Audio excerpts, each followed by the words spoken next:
উফ, ডাক্তার আমার এই ডেকে কইলো আমি এখন খাওয়ান কন্ট্রোল করবো কেমনে? আমার পছন্দের খাবারই তো নিষেধ করে দিল। উফ, কি যে অস্থির লাগতেছে আমার। না, আমি গিয়ে খামই। দিহি আমি যে চিপসটা খাই এটাই নি না, তাহলে দোকানদার কইয়া দিহি, জাহাঙ্গীর ভাই আমি যে চিপসটা খাই ওই চিপসটা আমার দেন একটা। এই বেটা, তুই কি চিপস খাবি? তোর না এগুলা খাওয়া নিষেধ। বুঝছি, তুমি আমার দিতে চাইতেছো না, ঠিক আছে আমারটা আমি নিতাছি। একটা চিপসের দাম লিখে রাখো। চিপসটা যে কেমনে খাই, না যে কোনো একটা টেকনিক করতে হইব। এত একটা পছন্দের খাবার না খাইলে কি মনটারে সান্ত্বনা দেওয়া যায়? কিভাবে চিপসটারে খাই? এদিকেও আবার ডাক্তারের দেওয়ার নিষেধ। না, চিপসটা আমি খামুই। এই বৃষ্টি বাদলের দিন দোকানটা খুললাম, কোনো বেচা কিনা নাই।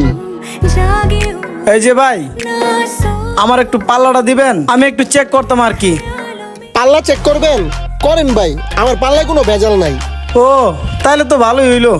চিপসটা সিরা একটা রাইখা দিই, পাল্লাতে সংখ্যা ওঠেনি। না, ঠিকই তো আছে, সব 0-0। এই দেখাইলে তো আর সমস্যা নাই, ডাক্তার তো বুঝবই না, কারণ যেটার ওজন না এটা ধরা খাইবো কেমনে? লোকটা এতক্ষণ ধরে তাকায় আছে, ওর একটা দেই। ও মা, হ্যাঁ দি, আবার আমারও একটা দে। সব চিপস তো শেষ হয়ে গেল, একটাই আছে। না, এটা পাল্লাতে মাপ দিয়া দিহি। এইটা 0-0, এটাও খাওয়া যায়। ভাই আপনার পাল্লাটা ঠিকই আছে।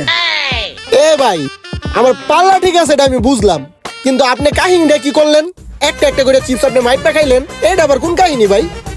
আরে ভাই বুঝেন নাই, একটু টেকনিক খাটাইলাম আর কি। 0 ফ্যাট 0 ক্যালোরি।